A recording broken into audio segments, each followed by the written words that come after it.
Hey Faith Family, welcome to the Beyond Sunday podcast at Calvary Bible, where we go beyond the Sunday sermon to explore some rabbit holes and to bring some biblical truths to the surface. We hope you enjoyed today's episode. Calvary Bible Church, welcome back. We've got another episode of Beyond Sunday at Calvary Bible Church. On Election Tuesday. This place is buzzing. Yeah. It's exciting. I have an election question for you for the very end. We'll save it for the end. Okay. We'll get to Matthew 15 first. Do you have an election joke? No. Thank the Lord. But I do have a joke. This is a great day. I have a joke, but not an election joke. This is one of my favorites, my recent favorites. Okay. You know why the chicken crossed the road? I don't. Needed to prove to the possum it could be done. That's for sure. That was sad. Thank you. That's very sad. Thank you. Excellent. Well, for the possum, it's sad. Yeah, and for the jokes. No, for the chicken and for my jokes. It's good times. All right. Well, Randy, thanks for carving time out of your busy election day to be here. It's an exciting day. I can't wait. Yeah. I mean, tonight's news is going to be a zoo. Oh my goodness. Yeah, I was. I'm very ready for the election to be over. Like all the kind of garbage that comes with political ads and whatnot, texts, phone calls, etc. I know. But I did wake up this morning and thought, oh, okay. It is kind of a fun day. It is. This is exciting. Yeah. I can't wait to see what happens. Yeah. Yeah. And trust the Lord through it. Yeah, exactly. Yeah. Okay. So we were in Matthew chapter 15, verses 21 to 28. Nice. On Sunday. The Faith of a Canaanite Woman is my subtitle. Is that your subtitle? Nice. Yeah. Right. It should say the tenacious faith. I know. Of a Canaanite woman. That's amazing. But can you just address for a moment, you touched on it on Sunday, but can you just help us deal with this?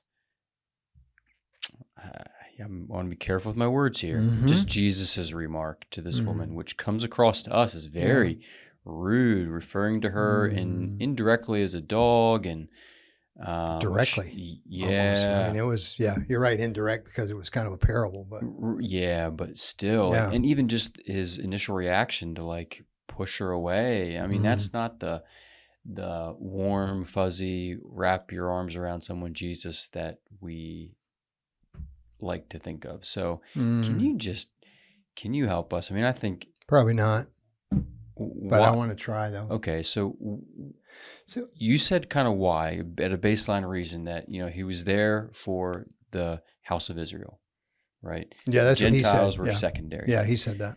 Right. At this moment. Verse 24, I was sent only to the lost sheep of the house of Israel. That's after he didn't answer a word. So in 23, he doesn't answer her at all. It doesn't even say a word. Mm-hmm. Then in 24, I was sent only to the lost sheep of the house of Israel. Yeah. You were going to say something. Yeah. But so like one of my favorite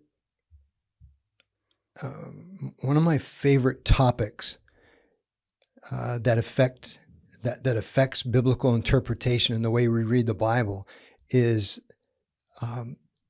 the concept of the incarnation. So you have God becoming man. Mm-hmm.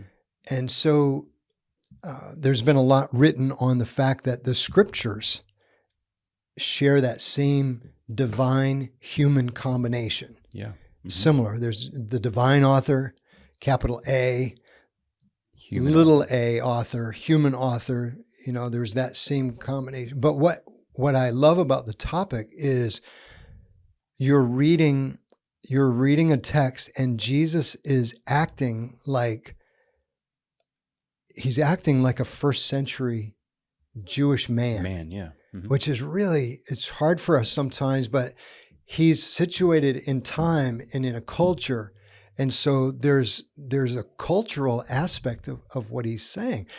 And I joked about it on Sunday, but now that we're talking about it, when I made reference to, I couldn't find a kind way to say what he said, but I talked about Southern people, and I used my mother-in-law Daisy as an example, who happened to be in church. Michelle was in live stream at that time, but so I think there's a great example of the differences between cultures. I'm from Maine, from the far north. Michelle's from Charlotte, North Carolina. You and I have talked about the differences in so many different ways. Those cultures collide when we get married in 1987. And it's like, wow, we both have a lot to get used to because it's not the norm for us. So I think one of the ways to start the conversation is when you're reading the Bible, just remember, especially the Gospels, you're dealing with not just the divine Son of God, but the human Son of Man as well. And here, it's almost like that human side is really out there in front. Is that a fair way to start? I mean, it's like... It's thick.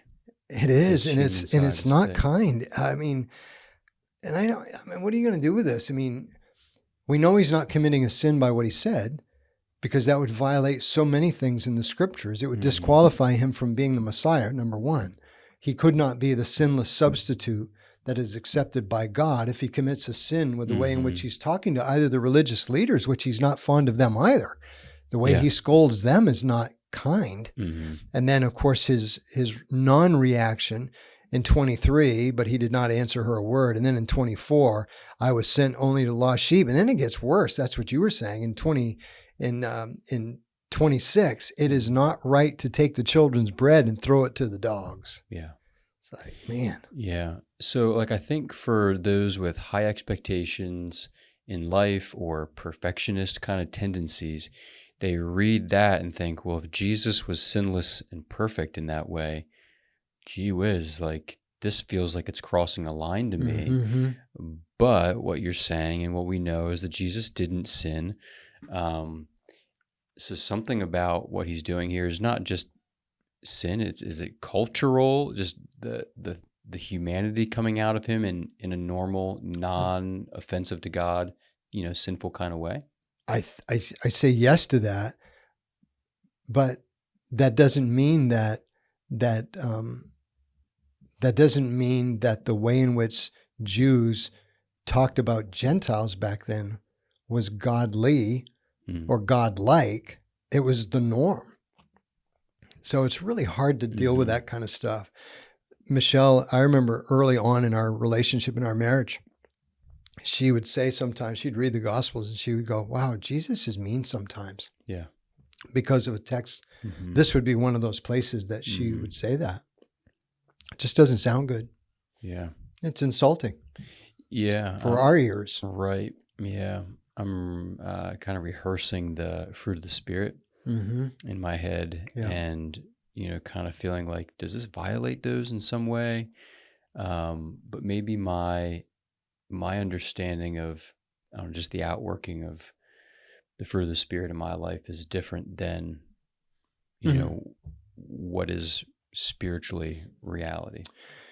Okay, and we don't talk about this much. So what if I said, this is one of those cases where Jesus can't be your example for communication because of the fruit of the Spirit. Like, I can't read this text. I'm going to put it in these terms. God didn't write this text and for the intention of Jesus functioning as an exemplar for the way in which we talk to each other. That's not what's happening here. Yeah, that's a good way to frame it. So it is important to think that through, that Jesus is not our role model in this text for speaking to someone of a different race.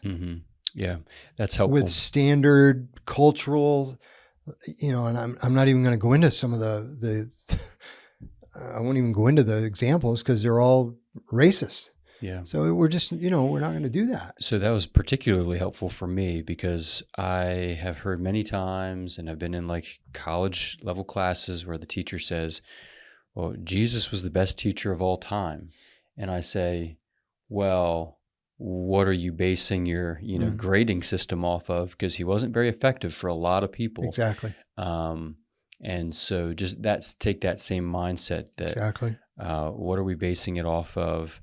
And there's a human side of this. And then also his intention and purpose behind all of this too, what he's doing that I don't even know. Like when he's talking about parables and right. But what you just said right there though is so critical to this, because the second major issue is this is instructive. The way in which he is dealing with this woman is instructive for us. This is where the ancient interpreters help me so much, because they're trying to figure out, why is he talking like to this woman? Why does he just snub her? Mm-hmm. Well, the reason is because he wants to show that, number one, I am going to test this woman's faith. He's done that before. When he says to the rich guy, sell all that you have and give it to the poor, that's a setup. And that guy goes away sorrowful because of all of his stuff.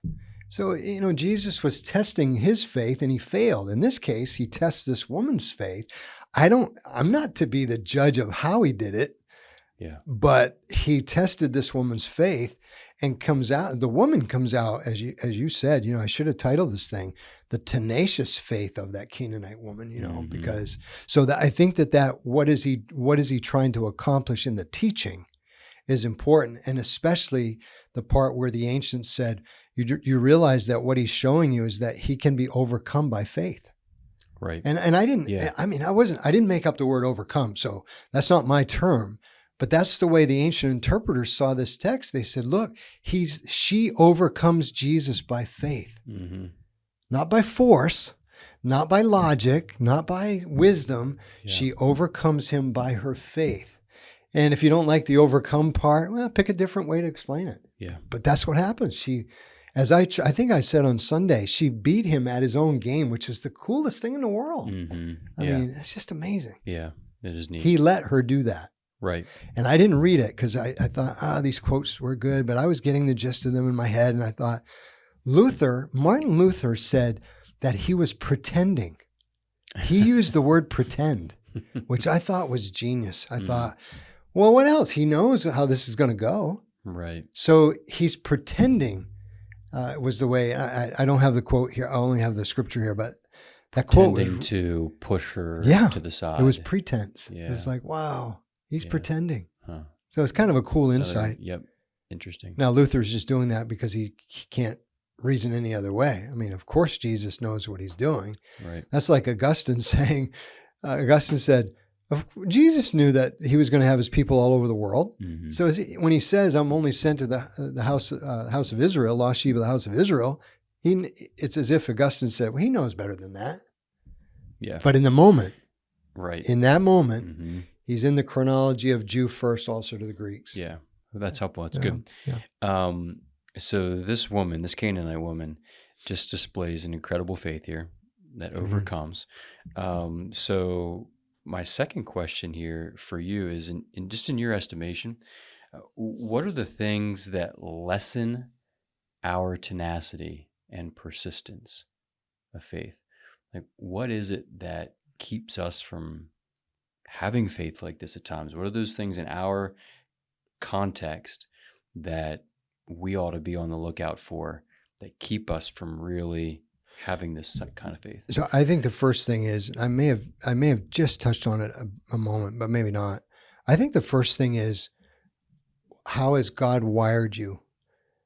How has God wired you along with your upbringing? Your personality is being formed. If God wired you a bit timid, then you're going to face your tenacity is low already. I think, to be fair, there's people who are very aggressive, and then there's people that are not. And it's not necessarily that you have to be a certain kind of person to have great faith, but tenacity is, not everyone is as tenacious and I don't mean by nature, meaning apart from God. That's why I said, how has God formed you? And how have you been raised? What's your personality like? And so I would start with something as basic, since we're in kind of a human element here. I would start with, this, I guarantee you, this is not the first time this woman has been this bold. There's no way that all of a sudden she's just, I think she's probably got some tenacity in her, and she's probably lived her life this kind of way. And so she's ready for this. And she has turned away from her idolatry, and she's turned away from her immorality because she's a Canaanite, all the immoral practices that were associated with their religion. She's turned away from all that, and she's now believing in the Messiah, in Jesus. So I think I would start with that. The second thing that comes to mind, though, would be, how about if you've suffered a bad defeat, and this can either go in the social realm, the vocational realm, the athletic realm, the spiritual realm. Thinking of some worlds where you suffered a bad defeat, that kind of ruins your confidence. It can. And I came out of a lot of athletic background, and I just know you really got to get your head on straight after a loss, especially after one that you knew was like, oh my word, what just happened to me, or something like that. So I think I can see a person spiritually having a major defeat in their life. They fell into a temptation, or they just were hurt so badly by someone and they can't recover. I can see that person not being as tenacious the second time, I guess. That's kind of a couple of thoughts. Yeah. But you've thought, I mean, either your question or somebody else's, so maybe you've got some good things to add. Yeah. I mean, well, I like that one, the second one there, just because I think, some people, when they get spiritually knocked down or whatever, it can send you spiraling. Yeah. I hadn't thought of that. The obvious one for me anyway is just our weak desires as like American Christians, where this lady is, I mean, and most of us know it, like when crisis hits, then we know how great our need is. Yeah. But when we're kind of in a, cruise control mode, things are going pretty smoothly, we don't recognize our need quite as much. That's an excellent thought. As weak desires. Because that's, I mean, at the very start of this, she says, have mercy on me. And we spent some time on that. She has great need. She knows that need. Yeah, that's a great point. Yeah. Yep. But all of those things are helpful. Our nature, right, in quotes there, just how God wired us, someone's timidity versus their aggressiveness. Timidity versus tenacity. Yeah. Yeah. Oh, that's good. Timidity. I knew you'd like that. Yeah, that was pretty. It's not a joke, but hey. Very nice. And then when we suffer defeat, just the ability to persevere, and then kind of weak desires because of our own smooth sailing. That's true, because when we have it fairly easily, there's really not even the need for tenacity. I mean, yeah. So that's good for us to think about, just those three, and what might be causing us to not have a strong, tenacious faith that perseveres. Good. Well, that's all I got. Oh, I'm getting a phone call. Oh, it's probably one of the presidential candidates. It's the first time I've gotten a phone call today that was not one of those. Vote for me. So let me ask you an election question. Oh, yeah. So that's a helpful segue. It was not a political phone call. Yeah. You had mentioned a few weeks ago that you don't think Christians consider enough what's best for the church when they vote. And I feel like that was kind of coming from somewhere, like something you've been mulling over and thinking about. And I'm curious if you can tease that out a little bit. And by the time folks listen to this, unfortunately, it's going to be too late, on the wrong side of Election Day. Yeah, but still. But these episodes have been full recently, but we have a few minutes. So the thought itself started from some of my Wednesday night teachings. A couple of different times we were dealing with the providence of God, and I thought, it's pretty fitting to talk about the election and the potential results with the providence of God and how he rules his creation down to the details. So that's simply coming from this text that we'll be dealing with on Sunday, where, we're supposed to pray.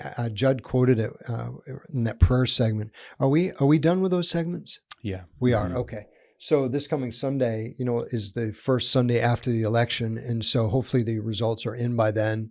And so we'll be reading 1 Timothy 2, 1 through, I don't know if it's 7 or 8, but, we're supposed to pray for all of those in governing, kings and all those in authority.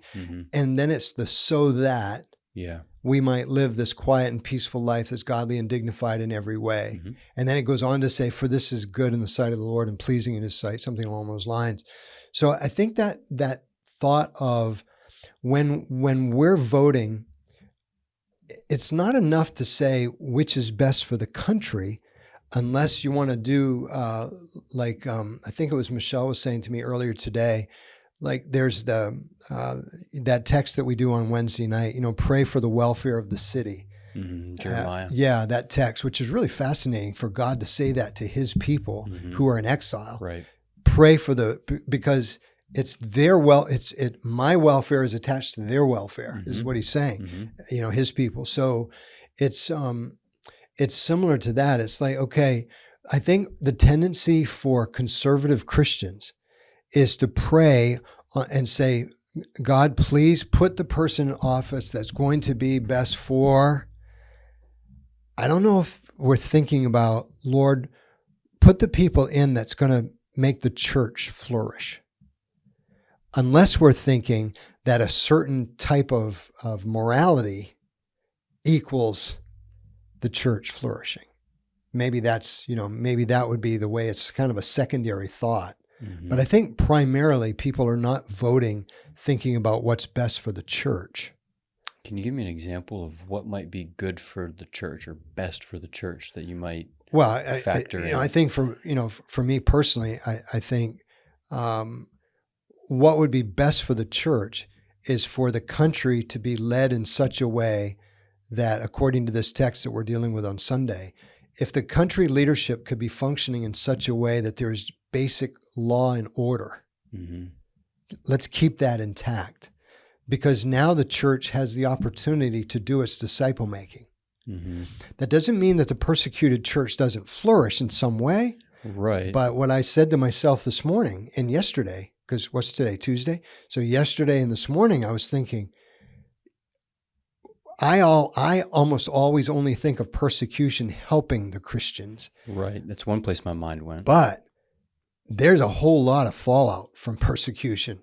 And that is, just think about, for instance, my friend Godfrey in Rwanda. Yep. If 80-something% of the churches close, what do you think the spiritual tenor of the nation's going to be? And then it will affect the disciple making. Every disciple making venue is going to be affected by that. Mm-hmm. So there's kind of an example of what's best for the church. I don't know the answer to that because sometimes it's persecution, sometimes it's not. Yeah. But my point is, when we vote, I'm not so sure we're thinking, God, I want you to select the people that are going to best serve your mission on earth. Apart from, we think there's a certain morality that does that. Gotcha. Which is maybe part of the package. I'm sure it is. But yeah. Okay. That's good. About the best I can do on that one. That was fun to hear fleshed out. It's election day. I know. Maybe, just maybe, by the time this episode, hits the airwaves, for those few people from the church that listen, we'll know. All 4 of them. Yeah.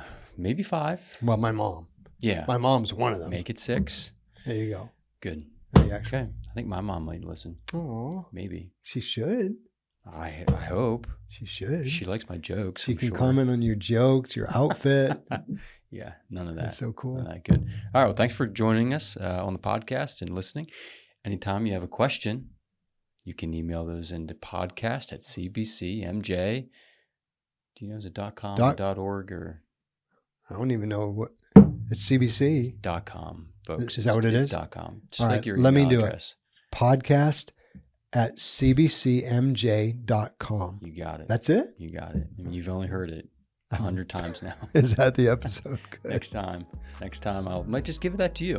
That can be your segment. All right. I could botch that. No, I believe in you. R. Garber at I'll pull the Roger one. .com. Yeah. All right. Love you guys, and we'll see you on Sunday. Thanks again for joining us on today's episode. And remember, our Sunday sermons are meant to lead us to a life of worship beyond Sunday.